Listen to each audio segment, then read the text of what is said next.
fundamental para o trabalho que a gente desenvolveu. Ter a capacidade de articular muitos atores, né? De envolver os mais diversos atores que foram fundamentais para a execução.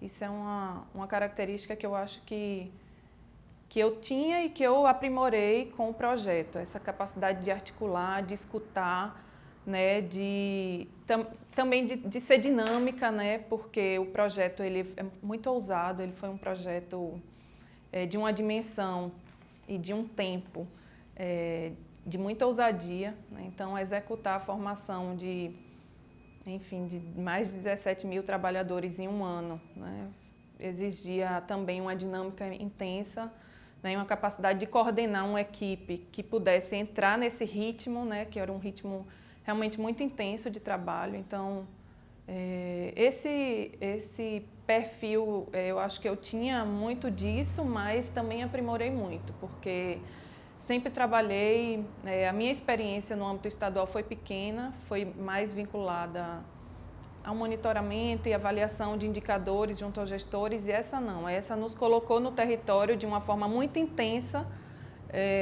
necessitando haver uma articulação com a Secretaria Estadual de Saúde no que diz respeito às áreas técnicas de saúde mental, atenção básica, esse diálogo com os gestores municipais, né, com todos. Então você ter que negociar com 185 municípios, cada um com suas necessidades. Como é que planejou? Quando você recebeu o convite, como é que você planejou essa capilaridade? Como é que você planejou esse trabalho? No princípio, a gente tinha a pretensão e a ideia de que seria possível ir em todos os municípios, né? Então, a gente primeiro começou com articulação regional, né, estadual, fizemos a pactuação no COSEMES, fizemos pactuação nas CIES, nas reuniões de CIB, colegiados estaduais, como o Colegiado Estadual de Saúde Mental, né, colegiado da atenção básica, dos gestores, né, da atenção básica. E a gente foi depois pactuar em todas as reuniões de CIR. Né? Então fomos nas 12 regionais de saúde fazer essa pactuação regional. Mas a gente sabe que nessa pactuação regional os gestores têm várias pautas. Uma delas era o Caminhos do Cuidado. Então a gente fez a pactuação, né? Formalmente eles aderiram e gostaram da ideia, principalmente por compreender que vinha recurso junto, é uma dificuldade do município operacionalizar todas as políticas, né, às vezes com recurso limitado. Então para eles também era muito interessante ver que vinha um pacote completo, né? Mas depois dessas instâncias regionais a gente buscou ir até os municípios, né? Então, os primeiros 2 meses a gente se deslocava para fazer a pactuação individualizada com os gestores, né? Então, os gestores, né? Digo, os secretários de saúde, o coordenador de saúde mental e o coordenador da atenção básica. Onde tivesse alguma coordenação responsável pela educação permanente, a gente também convidava para a reunião, sensibilizando e mostrando a importância desse projeto como indutor de novos projetos, mas a princípio de aproximação, né, dessas áreas, porque a gente sabe que tem uma grita imensa, né, da área de saúde mental, principalmente, tudo é atenção básica. Como é que a atenção básica ela enxerga a saúde mental? Parece que as questões de saúde mental só dizem respeito aos CAPs e aos equipamentos de média complexidade, e a atenção básica não quer olhar aquela pessoa que faz uso de crack, álcool, drogas ou que tem outros problemas relacionados à questão da saúde mental. E a gente demonstrava naquela pactuação o quanto esse projeto poderia induzir, né, esse processo de aproximação no âmbito da gestão municipal, mas também, né, e principalmente nos territórios a partir dessa formação. Então a gente fez inicialmente, a gente se deslocou até o interior, a Escola de Saúde Pública sempre garantiu a estrutura dos carros para a gente se deslocar até o interior do estado.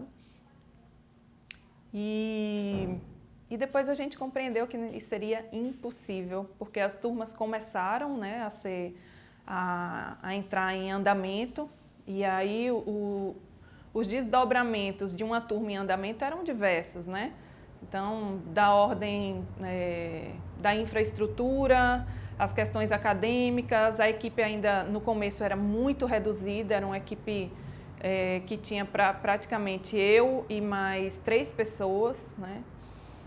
Você ampliou depois? Depois a gente praticamente dobrou, né?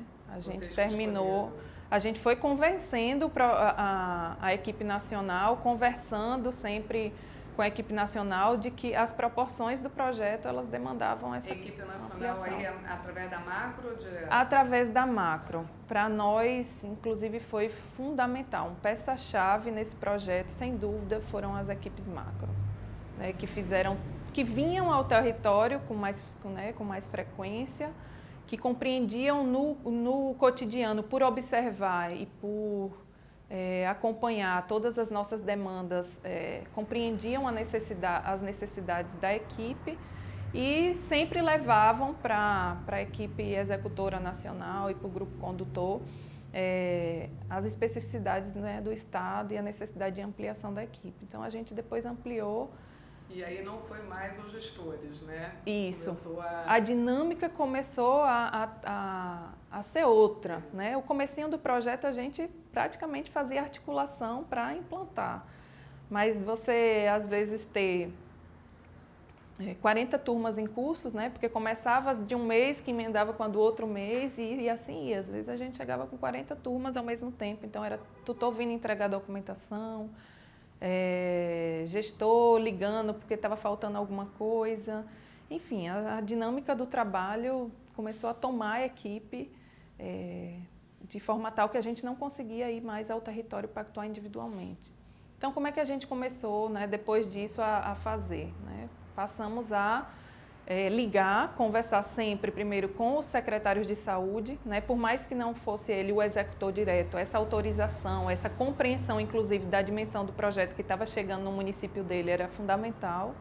Então, a gente pactuava com esse gestor por telefone e solicitava dele a indicação da pessoa da atenção básica ou saúde mental que pudesse assumir, né, a execução, né, o compromisso de colocar em prática e garantir a infraestrutura e o acompanhamento daquelas turmas, a mobilização dos trabalhadores para estarem em sala de aula e, principalmente, né, a gente sempre apontava a necessidade desse coordenador da atenção básica de que ele pudesse ver o projeto Caminhos do Cuidado como um dos projetos para iniciar essa relação saúde mental e atenção básica. Então, por telefone, por e-mail, né, reforçando toda a pactuação por telefone, por e-mail e constantemente acompanhando para ver se eles nos enviavam as informações e estavam garantindo a estrutura que a gente precisava que pudesse ser feita, né? Em alguns momentos a gente acionava as gerências regionais de saúde, né, as GERES, para que pudesse intervir naquele município que era de responsabilidade daquela regional, quando um ou outro município não garantia a pactuação ou, né, não se responsabilizava por aquilo que ele tinha acordado por telefone, e-mail. Então, a gente também contava com as gerências regionais de saúde para ir em loco ou para ligar com outro tipo de relação que se tem, né? No começo, a encomenda do projeto era muito de que a gente pudesse ser o executor, né, de uma proposta pedagógica que já estava pronta, né, de uma formação de tutores e orientadores que seria conduzida pela equipe nacional do projeto. O nosso papel seria fundamentalmente, assim, basicamente, a coordenação acadêmica, né, e de infraestrutura e logística, e eu estaria coordenando essas duas equipes. Então, essa dimensão pedagógica foi algo que a gente foi conquistando na medida em que foi problematizando e construindo junto com a equipe nacional. Então, infelizmente, a formação dos tutores, a gente fez 3 seleções, né, com caráter formativo dos tutores. Essas seleções, elas foram realmente, foram conduzidas pela equipe pedagógica nacional. E a gente, depois dessas conversas com a equipe, começou a fazer formação de tutores no nível regional. Então, fizemos formação dos tutores daqui da macro-região Recife, depois a formação de tutores. Digo formação, educação permanente, né? Em Caruaru, que agregando os tutores da região central do estado, e uma mais no sertão, né, em Petrolina, que também agregou os municípios, tutores dos municípios ali ao redor. Então, esse momento de educação permanente foi extremamente importante para nós, para uma escuta, para uma aproximação com esses tutores que até então era virtual, né, por e-mail, telefone, montando a grade de horários deles. E infelizmente a gente demorou, porque isso só veio começar a acontecer no meio do projeto, né? E foi sintomático a gente escutar dos tutores as falas de finalmente a gente está conhecendo, né, pessoalmente a equipe estadual do projeto, que até então para nós era virtual, né? Era um e-mail, um telefone, uma voz.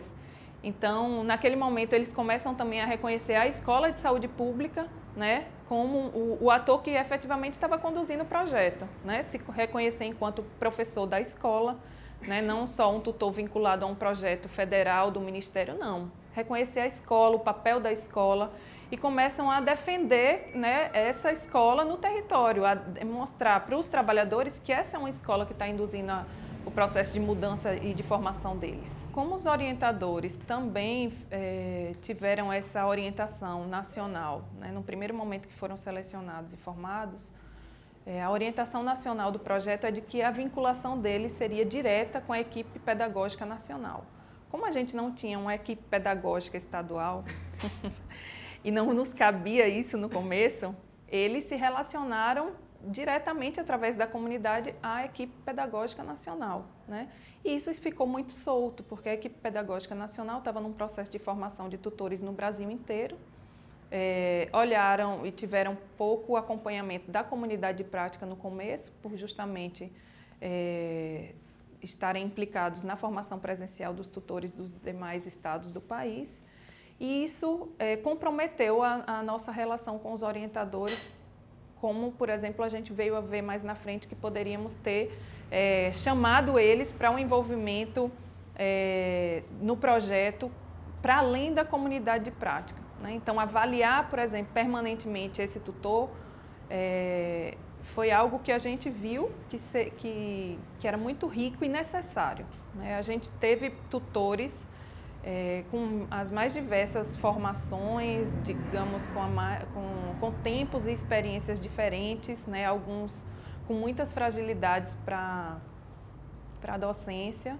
e a comunidade de prática, infelizmente, não dava conta de avaliar se aquele tutor realmente tinha as competências para estar em sala de aula. Às vezes ele era um bom escritor na comunidade de prática, mas na medida em que a gente ia para dentro da sala de aula, a gente via que ele não conseguia conduzir o processo de formação e de indução para a mudança da atuação profissional no cotidiano do trabalho. Então, esse perfil do tutor, a gente só foi conhecendo ao longo do projeto, porque nós começamos a se deslocar a equipe. A gente basicamente estruturou momentos para discutir a questão pedagógica, né?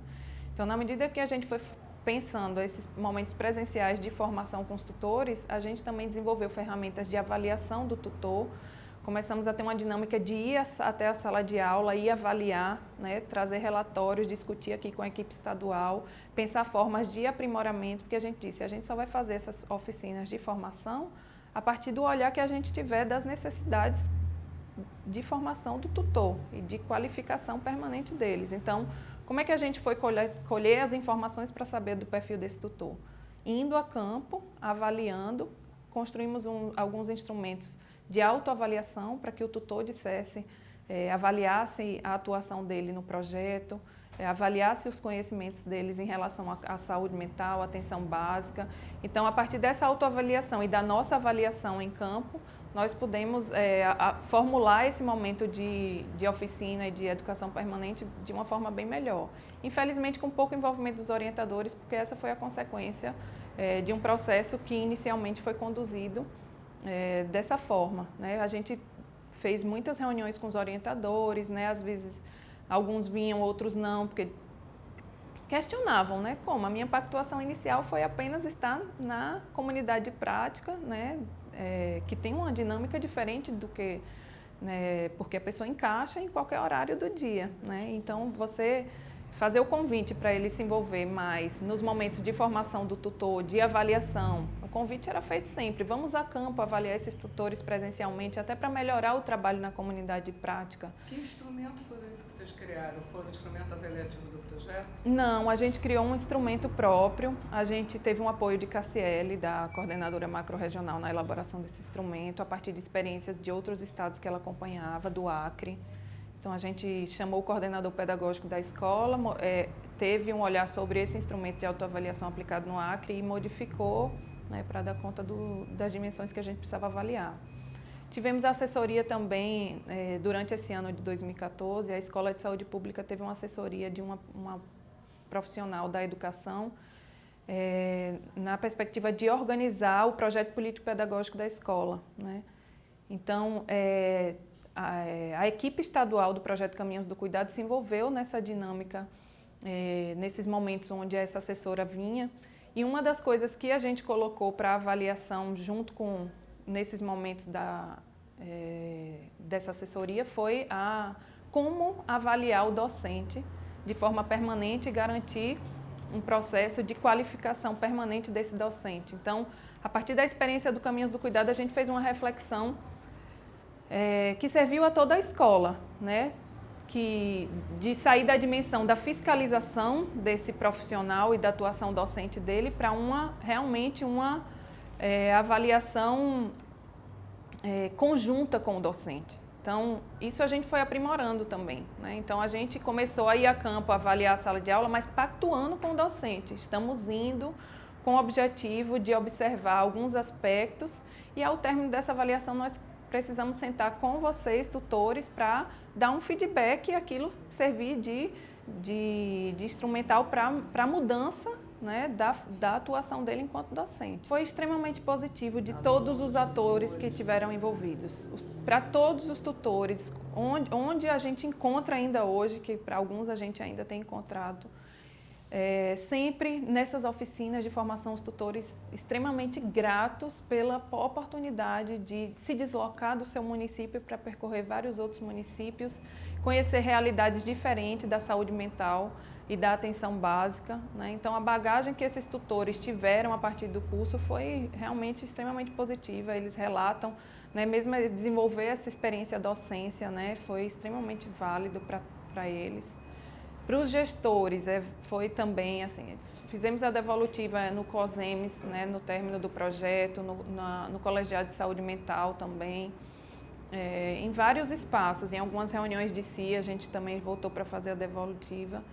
E é unânime, assim, a fala do gestor municipal, né? Ele reconhece a escola, reconhece o impacto do projeto, né? Em alguns espaços, por exemplo, a gente viu regionais, tutores discutindo se não estaria havendo a diminuição de encaminhamentos para o CAPS, devido aos CAPS de álcool e drogas, devido à maior resolutividade da atenção básica, algo que a gente não consegue quantificar. Ao mesmo tempo, o relato dos agentes comunitários de saúde, quando a gente ia em sala de aula, né, dizendo da pouca oferta de formação para essa categoria. Agente de saúde e técnico de enfermagem também, muito fortemente, né? Porque a fala do técnico de enfermagem é aquela: a gente é chamado para fazer formação para vacina, para curativo, mas não para o cuidado, né? Então, essa dimensão do cuidado foi algo que o técnico de enfermagem ganhou muito, né? Se reconhecer enquanto equipe, enquanto uma pessoa, um técnico de enfermagem da atenção básica, que é diferente de um técnico de enfermagem da atenção hospitalar ou ambulatorial. Então, ele ter essa dimensão do território, o exercício de ir lá fazer o mapa do território, né, foi algo que o técnico de enfermagem incorporou muito, algo que o agente de saúde já fazia. Mas também ouvimos relato de agentes de saúde no sentido de dizer: foi a primeira formação que eu tive desde que eu sou agente comunitário de saúde. Então, a oferta é muito pouca, né? Diferente de um trabalhador de nível superior, que por mais que a oferta, se a oferta não vier, ele vai atrás de um curso de especialização, ele tem possibilidade de correr atrás das instituições para, né, por conta própria ou de forma induzida, né, enquanto oferta do serviço. Mas esse agente comunitário de saúde também incorporou muito, a gente ouviu esse tipo de discurso, né, de que bom que chegou processos formativos, e nessa temática, né, porque tanto para o agente de saúde, né, quanto para o técnico de enfermagem, você trazer a discussão da droga e da importância de tirar da invisibilidade esse usuário de crack, álcool e outras drogas, compreendendo aquilo como um problema de saúde pública, foi algo muito importante, tanto para o agente de saúde quanto para o técnico de enfermagem, em dimensões diferentes, mas esse trabalhador relatou, né? Relata, ao mesmo tempo reconhece o seu papel histórico, né? Porque esse agente de saúde diz, eu já fazia a redução de danos, eu só não sabia dar um nome, né?